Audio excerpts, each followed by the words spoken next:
अभी मन्नू मूवीज देखने वाले भाई सारे दर्शकों ने पवन मलिक मोखरा की हाथ जोड़कर राम राम।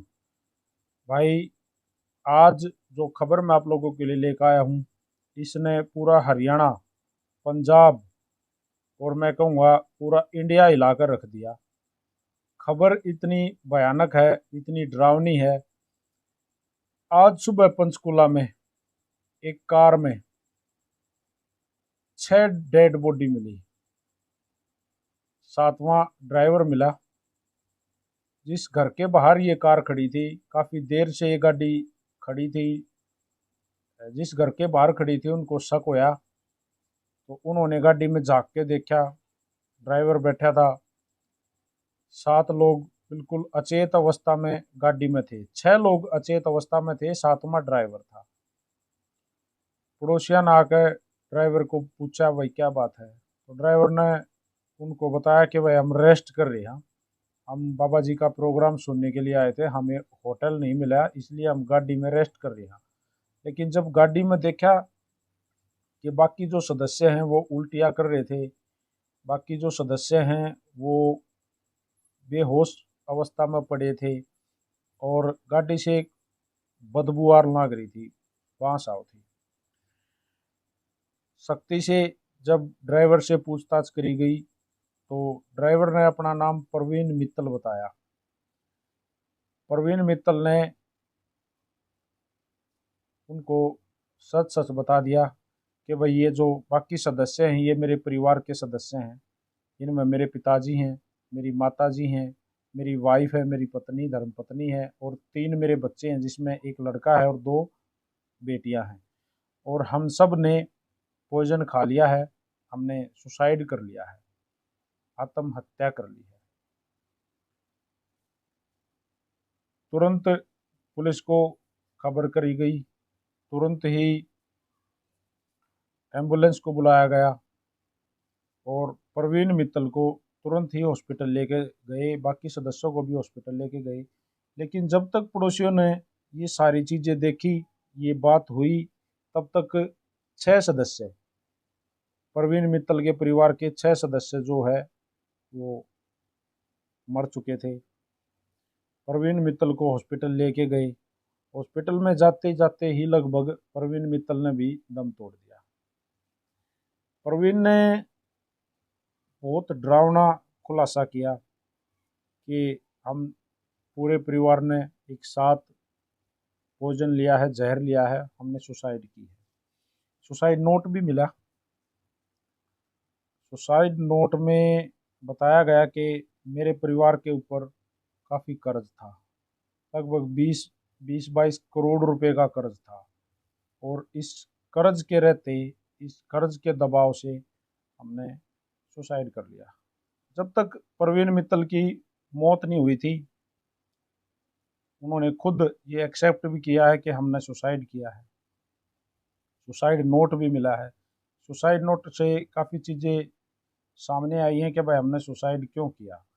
प्रवीण मित्तल ने बताया कि भाई हमने कर्ज के रहते सुसाइड किया।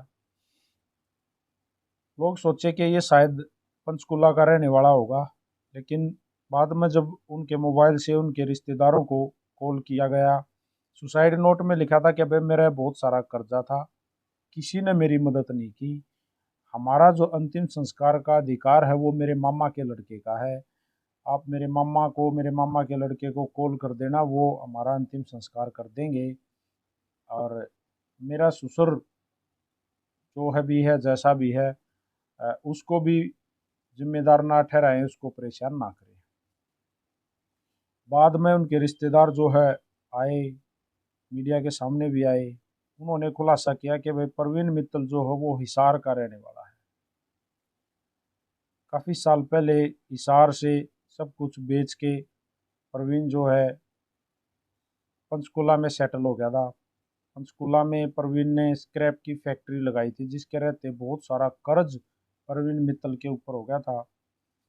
प्रवीण के ससुर ने और उसके मामा के लड़के ने मीडिया को बताया कि भाई प्रवीण जो है 2-3 फ्लैट, फैक्ट्री और जो बाकी जो प्रॉपर्टी थी, गाड़ियाँ, सब कुछ छोड़ के, खुला छोड़ के, और उत्तराखंड के देहरादून में जाके सेटल हो गया था। वहाँ जाकर उन्होंने कोई गाड़ियों का बिजनेस किया, टूर ट्रेवल का बिजनेस किया, वो भी घाटे में चला गया। जो है कर्ज कंटिन्यू बढ़ता है चला गया, स्थिति कभी भी सामान्य शायद हुई ही नहीं। और ये स्थिति इतनी भयानक होगी कि वापस पंचकुला आए, पंचकुला आके रहने लगे। पंचकुला के शायद किसी गांव में अब हाल में किराए के मकान में रह कर टैक्सी ड्राइविंग का काम प्रवीण मित्तल किया करता था। और कल रात में जो सुना कि वह शायद धीरेन्द्र शास्त्री का प्रोग्राम सुनने के लिए पंचकुला के यहाँ कहीं ये गए हैं। रात को पंचकुला में इन्होंने धीरेन्द्र शास्त्री का भागवत का ये जो पाठ भी सुना है, उसके बाद ये सुसाइड किया है। पूरे परिवार ने एक साथ सुसाइड किया है, जिसमें प्रवीण मित्तल जी, प्रवीण के पिताजी, प्रवीण की माताजी, प्रवीण की धर्मपत्नी, एक बेटा और दो बेटियां। पुलिस सुसाइड के एंगल से तो देखने लग रही है, इसके अलावा भी सभी एंगलों से जो है इसकी जांच करने लग रही है कि इसमें हो केस क्या है, शायद कोई और बात हो है। एक एक चीज जांच करने लग रही है और मामला तो बहुत भयानक है। देखिए, आजकल सुसाइड के केस बहुत ज़्यादा बढ़ गए हैं, बहुत सारे परिवार इस तरह से सुसाइड करने लग रहे हैं, सामूहिक सुसाइड होने लग रही है। समझ में बात नहीं आ रही ये क्यों होने लग रहा है।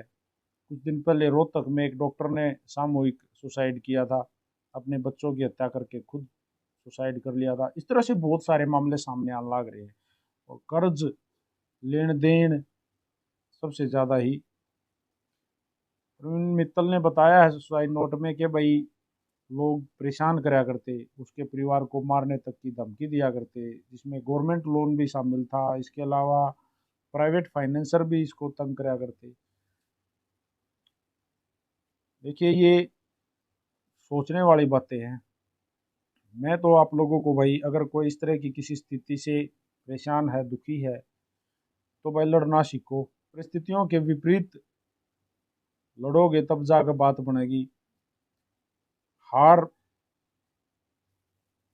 कर्जे से या किसी भी तरीके से हार मान के इस तरह से सुसाइड करना, अपने जीवन को ख़त्म करना, परिवार के सदस्यों के जीवन को ख़त्म करना किसी भी समस्या का हल नहीं है।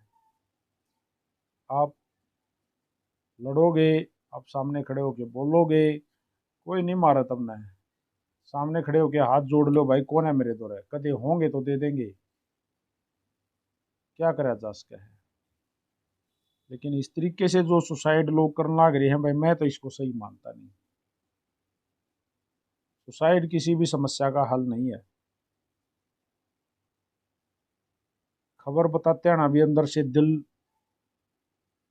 कांपन लग रहा है कि भाई क्या होगा समाज में।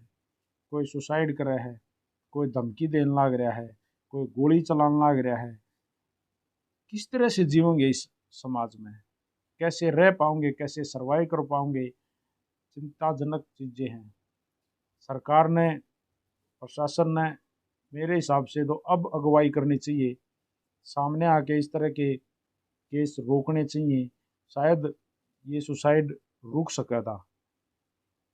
शायद ये जो बदमाश हैं, ये एक दूसरे को खुली धमकी देवे, पैसे दे दे नहीं तो मार देंगे, ये चीज़ें रुक सके हैं अगर प्रशासन अगुवाई करे, सरकार इसमें अगुवाई करे। वीडियो आप लोगों ने देखी, मैं तो एक बार फिर रिक्वेस्ट करना चाहूँगा, अगर कोई भाई इस तरह की परिस्थितियों से डर रहा है तो भाई डरे मत, समाज के सामने आ, सबके सामने आ गए, टोटा एक्सेप्ट कर ले, माफ कर देगा समाज शायद। राम राम भाइयों।